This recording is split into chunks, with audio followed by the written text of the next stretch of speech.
Hello friends, पिछली video में हम लोगों ने देखा था कि कन्नौज को लेकर प्रतिहार, राष्ट्रकूट और पाल किंगडम के बीच में एक ट्राइपार्टाइट स्ट्रगल चल रहा था। बट इस ट्राइपार्टाइट स्ट्रगल को समझने के लिए हमें इन तीनों किंगडम्स की डिटेल पता होनी चाहिए। इसीलिए आज की इस वीडियो में हम लोग सबसे पहले कवर करेंगे पाल किंगडम को। पाल किंगडम प्राइमरीली बंगाल रीजन में ओरिजिनेट हुआ था और 750 एडी में इस रीजन में एनार्की को एंड करने के लिए यहाँ के लोगों ने अपने राजा के रूप में गोपाल को चुना। गोपाल ने 750 एडी से लेकर 770 एडी तक रूल किया और अपने इस रूल के दौरान इन्होंने दो इम्पॉर्टेंट काम किए।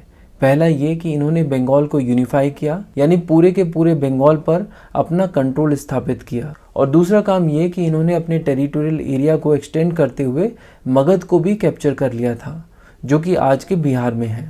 तो अब कहा जा सकता है कि इनका रूल ना सिर्फ बंगाल में बल्कि बिहार तक एक्सटेंड हो गया था। और इस तरह हम कह सकते हैं कि 750 एडी में पाल डायनेस्टी की शुरुआत हुई और 770 एडी में गोपाल के बाद उनके बेटे धर्मपाल राजा बने। धर्मपाल ने लगभग 40 सालों तक रूल किया, यानी 770 एडी से लेकर 810 एडी तक। और देखा जाए तो एक्चुअली में ट्राइपार्टाइट स्ट्रगल की शुरुआत धर्मपाल के रूल के दौरान ही हुई थी, क्योंकि इससे पहले तक पाल डायनेस्टी को कोई सीरियसली ले भी नहीं रहा था। धर्मपाल को पाल डायनेस्टी का सबसे पावरफुल रूलर माना जाता है। ये कुछ समय के लिए कन्नौज को कैप्चर करने में भी कामयाब हो गए थे और इन्होंने कन्नौज को कैसे कैप्चर किया ये भी अपने आप में एक बहुत ही इंटरेस्टिंग स्टोरी है। एक्चुअली धर्मपाल के रूल के दौरान कन्नौज पर गुर्जर प्रतिहारों का कंट्रोल हुआ करता था। उस समय गुर्जर प्रतिहार किंग हुआ करते थे वत्स राजा, जिन्होंने 780 एडी से लेकर 800 एडी तक रूल किया। यही वो समय था जब डेक्कन में राष्ट्रकूट किंग ध्रुव का रूल हुआ करता था। ये तीनों राजा एक दूसरे के कंटेम्प्रेरी थे और ये तीनों किंगडम्स लगातार अपनी टेरिटरीज को एक्सटेंड करने की कोशिश करते रहते थे। ऐसी ही एक कोशिश प्रतिहार किंग वत्स राजा ने की थी जब वो अपनी सेना लेकर बंगाल की तरफ बढ़ने लगे थे। वत्स राजा बंगाल की तरफ बढ़ ही रहे थे कि बीच में राष्ट्रकूट किंग ध्रुव ने उन पर अटैक कर दिया।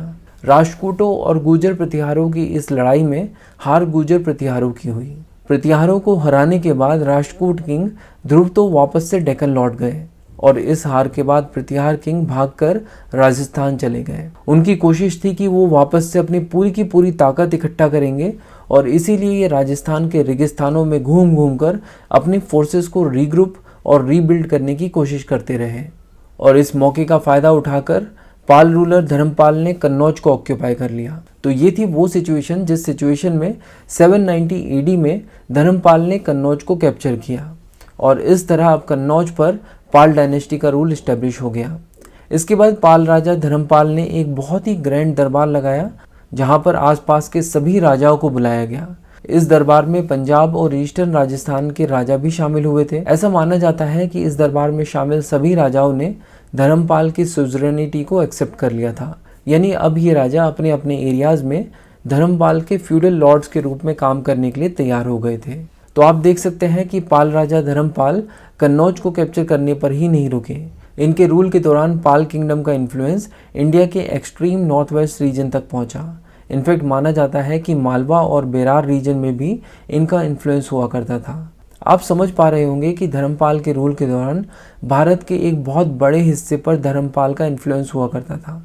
यहाँ हाईलाइटेड इस पूरे रीजन में कुछ रीजन्स पर धर्मपाल डायरेक्टली रूल किया करते होंगे और बाकी के बचे हुए रीजन पर ये अपने फ्यूडल लॉर्ड्स के द्वारा इनडायरेक्टली रूल किया करते होंगे। बट धर्मपाल का नॉर्थ इंडिया में ये रूल ज़्यादा लंबे समय तक नहीं चला, क्योंकि 800 एडी में गुर्जर प्रतिहार किंग बने नागभट्ट II, जो कि एक बहुत ही पावरफुल राजा थे।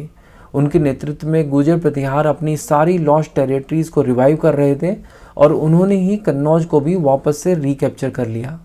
आप मान सकते हैं कि 800 एडी के बाद से धर्मपाल का गोल्डन पीरियड तो ख़त्म हो गया था।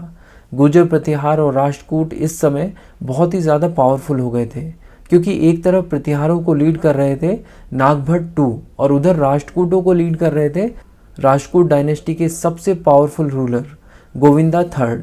और अलग अलग बैटल्स में इन दोनों ही रूलर्स ने धर्मपाल को डिफीट किया था और इस तरह पाल डायनेस्टी अब वापस से बिहार और बंगाल वाले रीजन में ही सीमित होकर रह गई थी। इस तरह की परिस्थितियों में जब 810 AD में धर्मपाल के बेटे देवपाल राजा बने, तो देवपाल ने अपने पिता की ही तरह एक बहुत ही लंबे समय तक रूल किया। इनका रूल 810 AD से लेकर 850 AD तक चला। इनके रूल के समय राष्ट्रकूट और गुर्जर प्रतिहार दोनों ही बहुत ज़्यादा पावरफुल थे और इसीलिए इन्होंने कभी भी ये कोशिश नहीं की कि ये नॉर्थ इंडिया में अपनी टेरिटरीज़ को एक्सटेंड करें। बट बंगाल और बिहार वाले रीजन में ये अभी भी स्ट्रांग बने रहे। किसी की हिम्मत नहीं थी कि इन्हें कोई बंगाल और बिहार में चुनौती दे। इनफैक्ट गुर्जर प्रतिहारों के सबसे बड़े रूलर मिहिर भोज ने भी जब एक बार कोशिश की कि वो ईस्ट में अपनी टेरिटरीज़ को एक्सटेंड करें, तो देवपाल के सामने वो टिक नहीं पाए थे। उन्हें हार का मुंह देखना पड़ा था। तो सिचुएशन ये हो गई थी कि ना तो गुर्जर प्रतिहार इन्हें बंगाल और बिहार में हरा सकते थे और ना इनमें इतनी हिम्मत थी कि ये गुर्जर प्रतिहारों को नॉर्थ में हरा सकें। तो ऐसे में अगर देवपाल अपनी टेरिटरीज़ को एक्सटेंड करना चाहेंगे तो उनके पास यही एक ऑप्शन था कि वो अपनी टेरिटरीज़ को ईस्ट में एक्सटेंड करें, और उन्होंने वही किया। इन्होंने आसाम, उड़ीसा और मॉडर्न नेपाल के कुछ पार्ट्स को अपने कंट्रोल में ले लिया और अब इनके एम्पायर की ईस्टर्न बाउंड्री आसाम के प्रगज्योतिषपुर तक एक्सटेंड हो गई थी, जो कि आज के गुवाहाटी के पास है। तो अब तक के इस डिस्कशन के बेस पर आप ये कह सकते हैं कि 750 AD से लेकर 850 AD तक पाल डायनेस्टी ने बंगाल और बिहार रीजन में एक मजबूत एम्पायर खड़ा कर लिया था।